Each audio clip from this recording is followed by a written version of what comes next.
all the arrogant ones and all those doing evil will become straw. Would you like to hear a more cheerful, even more cheerful version of that?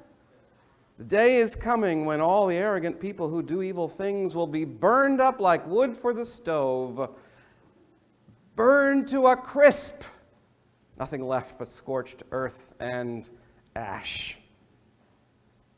And Luke 21 isn't much happier. Nations fighting each other, people trying to deceive you, wars and rebellions and terrifying sights and great signs in the sky.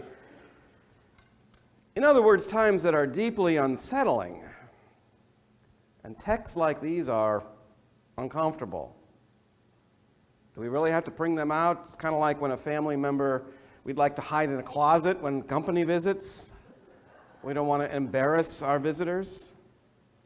It's uncomfortable, though. It's uncomfortable unless you are living under an existential threat of survival, right? And then words like Malachi's might deliver comfort. I mean, as rockets rain down on your city in Ukraine, perhaps no other words could be more hopeful.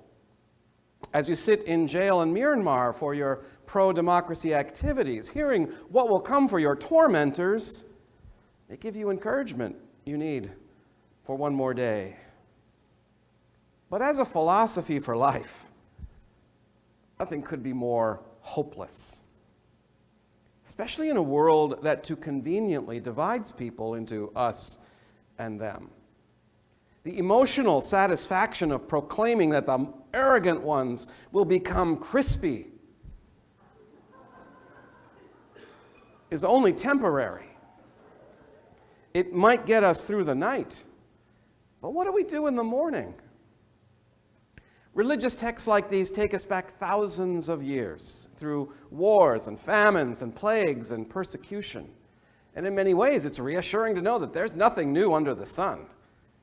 We have vastly different worldviews and interpret the times differently, but to remember that there are bullies in every age who create fear and division gives us perspective. To remember that the truth is tyrants and despots arise and can be put down. The Bible is clear that inequalities against the many are created and sustained for the few in every generation, and so Jesus knew what we are facing.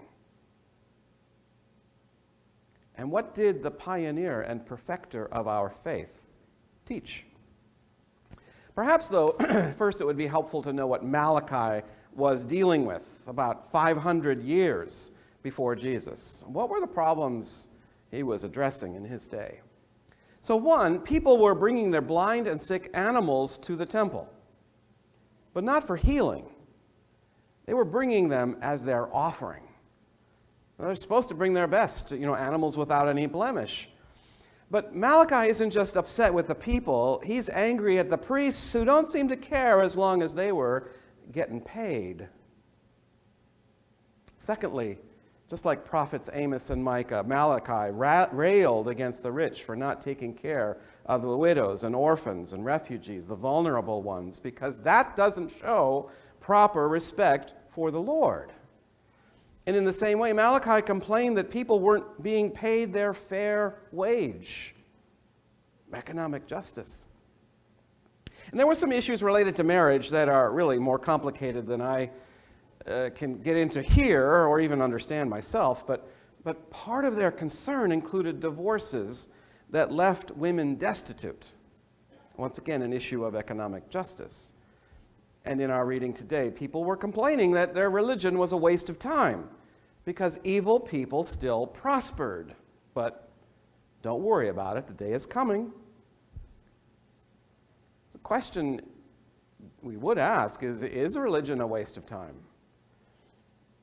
And are the arrogant really prospering? Really? In life-giving ways? So again, religious texts remind us that there are bullies in every age that create fear and division and inequalities.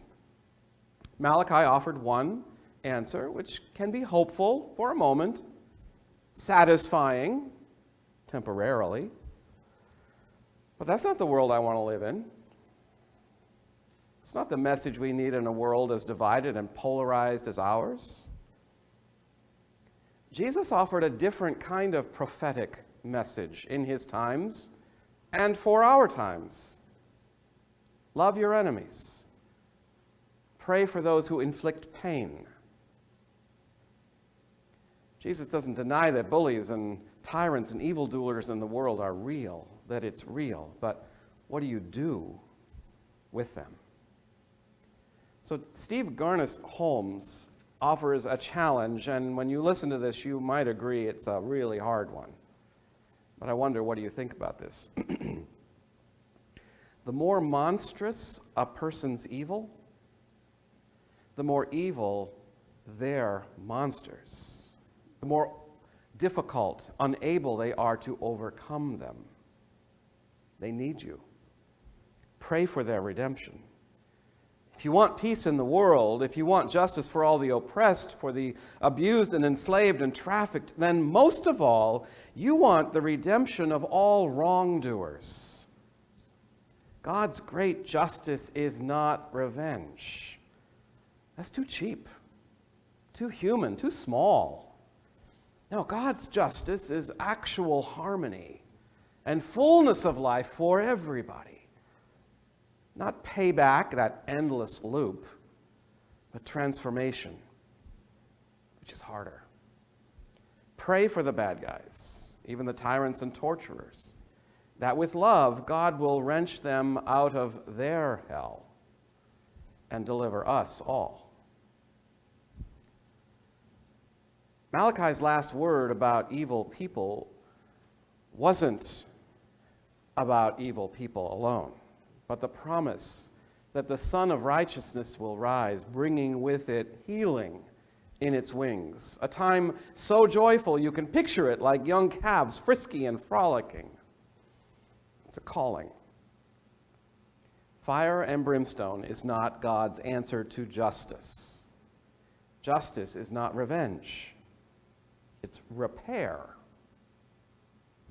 And in deeply unsettling and anxious times like ours, our invitation is to repair the breach. And how? What can individuals like you and me do? Well, I love the simple, practical words of John Wesley, the founder of Methodism. And he answers how in this way. Do all the good you can. By all the means you can, in all the ways you can, in all the places you can, at all times you can, to all the people you can, as long as ever you can. If anything should be a personal creed, that's it, yes? And if anything could be a good mission statement for a church, that's it. Do all the good you can. In the face of bullies and tyrants, do all the good you can. In our strained relationships with family members, do all the good you can. When you've been diagnosed with a life-altering disease, do all the good you can. In the grips of addiction, do all the good you can. When your body betrays you and prevents you from doing the simplest tasks you've done your whole life, do all the good you can. In poverty or in wealth, do all the good you can. And while the arrogant ones go around doing their evil, do all the good you can. That's how we prosper in life-giving ways. And how much better it is to do all the good you can with a religious community by your side, actually on your side. I thank God for this community of faith, this church, because I can, through you, with you. Here we can come here burdened and be lifted by song. Here you can come angry, ready to pray that your enemies are burned to a crisp, but hear the words of Jesus to love, and instead leave here ready to heal the world. Here you can come depressed about the future, and leave hopeful as you watch the seeds of faith planted in our youth and children begin to blossom. Here, we can confront the ways we hurt other people and therefore change and heal our relationships. Here, we can face our own participation in the exploitation of people or recognize our privilege in an unequal world and not always leave happy, yet still grateful for the mirror the Bible holds up to our face. Here, you can arrive thinking that there's nothing you can do to help the world, and in the next moment, find yourself building a house in Tijuana one month and providing relief to refugees the next. At Mission Hills UCC, you are reminded that you're loved more when you love others. And so we are asked to be more than we think we can. You're expected to care more than you think you can. You're invited to give more than you think you can. More time, more treasure, more talent. Because God can and God does. As our stewardship theme this year says, from bread and cup to faith and giving. God provides and replenishes daily so that together we will do all the good we can, come along by all the means we can, in all the ways we can, in all the places we can, at all the times we can, to all the people we can, as long as ever we can. Amen.